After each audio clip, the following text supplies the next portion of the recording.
बृजमोहन जी देखिए, loud speaker पर लगाम लगाने के लिए मीनाक्षी जी, ये कोई व्यक्ति विशेष अटैक नहीं है, ये एक सरकार के रूप पर है। जी जी, सरकार के रूप में, सरकार का ही ये अंग कोई है व्यक्ति बृजमोहन विशेष श्रीवास्तव जी आरोप या और कटाक्ष नहीं है। अतुल पाटिल ये मैं आऊंगी आपके पास, मैं लौटूंगी, लेकिन चूंकि सबका एक एक बार सबकी राय लेना आवश्यक है। मैं ये बोल रही थी बृजमोहन जी कि लाउड स्पीकर पर केंद्र सरकार कोई एडिशनल गाइडलाइंस बनाए उद्धव ठाकरे की इस मांग का क्या आप समर्थन करते हैं? क्योंकि ऑलरेडी अगर सुप्रीम कोर्ट कोई गाइडलाइंस बना चुकी है तो इसमें अब केंद्र क्या करेगी अपनी एडवाइजरी जारी करके? मीनाक्षी जी, सबसे पहले तो मैं आपके चैनल के माध्यम से महाराष्ट्र की सारी जनता को महाराष्ट्र दिवस पर अपनी शुभकामनाएं देना चाहता हूं। आपने बहुत ही महत्वपूर्ण प्रश्न किया है। मैं बता दूं स्पष्ट कि आदरणीय उद्धव ठाकरे साहब को ये बात कहने की जरूरत क्यों पड़ी। 2005 में जब सुप्रीम कोर्ट ने यह आदेश जारी किया, उस समय कई राज्यों में भारतीय जनता पार्टी के मुख्यमंत्री शासन कर रहे थे। वो पिछले 17 साल में भारतीय जनता पार्टी के 18 मुख्यमंत्री हैं जो अपने अपने राज्यों में सरकार चला रहे हैं। परेशानी ये आई कि इन 18 राज्यों के लिए तो कभी भारतीय जनता पार्टी ने ये नहीं कहा कि आपको सर्वोच्च न्यायालय के इस आदेश का पालन करना चाहिए, लेकिन जैसे ही आदरणीय राज ठाकरे साहब ने इस मुद्दे को उठाया तो भारतीय जनता पार्टी की आंखें खुल गई। तो उद्धव ठाकरे साहब का जो कहना है वो ये है कि जब एक इतनी व्यापकता के साथ सर्वोच्च न्यायालय का आदेश है तो क्यों नहीं केंद्र सरकार इसके लिए एक अच्छा नियम बनाती है और उस नियम का पालन सभी लोग करें, क्योंकि 18 राज्य तो इनके पास है। अब राज ठाकरे से डर के अगर योगी साहब अपने 30,000 लाउड स्पीकर उतार दें तो ये तो योगी साहब की बहादुरी दिख रही है सीधी सीधी। और खाली उतारे ही नहीं, सारे चैनलों में गुणगान कर रहे हैं, उनके डीजीपी, उनके आईजी और पता नहीं कौन कौन आके इस बात का उद्घोषणा कर रहे हैं कि साहब हमने इतने हटा दिए। जबकि महाराष्ट्र में क्या पोजीशन थी? महाराष्ट्र में आप देखिए 19 अप्रैल को कुल 3,000 माइक ऐसे थे जो मस्जिद, मंदिर, चर्च, गुरुद्वारे और बौद्ध विहार में लगे हुए थे। हमारे जो स्थानीय अधिकारी थे उन्होंने जाके उन धार्मिक स्थलों के जो कमेटियां उनसे बातचीत की और उनसे कहा आप इसको नियमितीकरण करिए।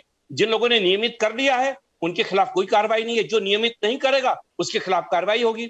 और मैं आपके माध्यम से एक बात बताना चाहता हूं कि महाराष्ट्र में इस समय लगभग 97% इस प्रकार के जो धार्मिक स्थल है जहां पर की पब्लिक एड्रेसिंग सिस्टम का उपयोग हो रहा था, उनको हमारी सर्वोच्च न्यायालय के आदेश के अनुरूप उनको रेगुलराइज कर दिया गया है, उनको नियमित कर दिया गया है।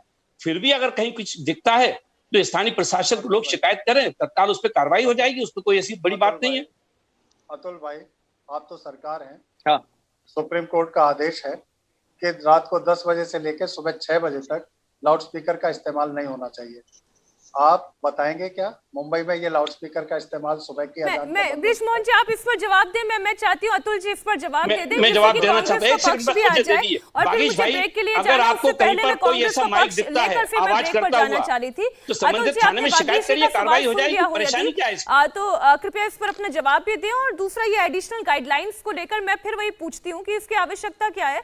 सुप्रीम कोर्ट की गाइडलाइंस के हिसाब से बहुत ही अच्छी बात है अगर महाराष्ट्र सरकार काम कर रही है, और जहां नहीं कर रही है वहीं तो ये आवाज उठी जो बात वागीश जी कह रहे हैं 10 से 6 बजे वाले। मीनाक्षी जी, सुप्रीम कोर्ट कानून बनाता नहीं है। सुप्रीम कोर्ट देश के कानून को इंटरप्रेट करता है और उसको कानून के तहत अगर एक नीति निर्धारण हो जाए तो अच्छी बात है। लेकिन मुझे राम कदम का जवाब देना है, क्योंकि ये महिलाओं का इतना अपमान करते, इनकी थियरी महिला के अपमान की है।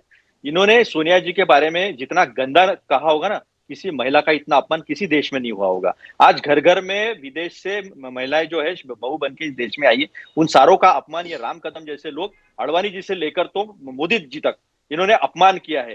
क्या है? कांग्रेस की विधवा, गोरी चमड़ी, क्या क्या नहीं सोनिया जी के बारे में कहा इन्होंने, और इसलिए इनके दिल में सब सुनना बिल्कुल अच्छा नहीं लग रहा और हमें इस तरह की भाषा को कतई मतलब जगह भी नहीं देनी चाहिए।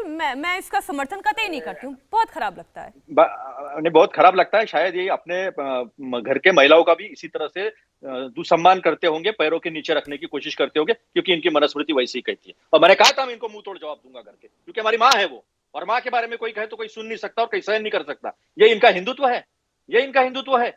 दूसरों को दबाएंगे, संविधान की बात करेंगे। हमारा संविधान ये कहता है कि हर एक को अपना धर्म जिस तरह से वो पालन करना चाहता है कर सकता है। अपने धर्म का अपमान करते हैं, अपने ही धर्म का। जो चालीसा हुआ, हनुमान चालीसा, इन लोगों ने कहीं कहीं किया, उसके ऊपर कोई पाबंदी नहीं हुई।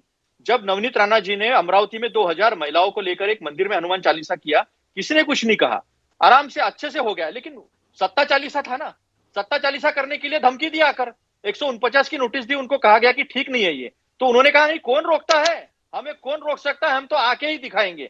ये इनका धमकी भरा जो है, ये सवाल इनके सामने। अभी आपने नीति नियम की बात कही, एक ऐसा ही आपके मीडिया का ही एक एंकर है दिल्ली में, उसने जगराता चल रहा था और काफी तकलीफ हो रही थी उसको, उसके घर में घुस के मारा उसको, उसके 6 साल के बेटी को रात भर होस्टेज रखा। क्या ये हिंदुत्व पता है? जो प्रजाहित अध्यक्ष राम भगवान थे, उनके नाम पर लोगों को प्रताड़ित करना, लोगों को कुचलना, ये सारी कोशिश करना, क्या इसका ये हिंदुत्व है? नहीं सर, मैं अगर मैं आपको एक बात बोलती हूँ, क्योंकि फिर ब्रेक का कॉल आ गया है। मैं ये मानती हूँ कि फ्रिंज एलिमेंट्स किसी भी धर्म में हो सकते हैं, वो किसी एक धर्म विशेष की बात नहीं है। और उसी फ्रिंज एलिमेंट के खिलाफ अगर लड़ने के लिए आप सभी पॉलिटिकल पार्टी से एक सुर में खड़े होते हैं तो बहुत अच्छा लगता है।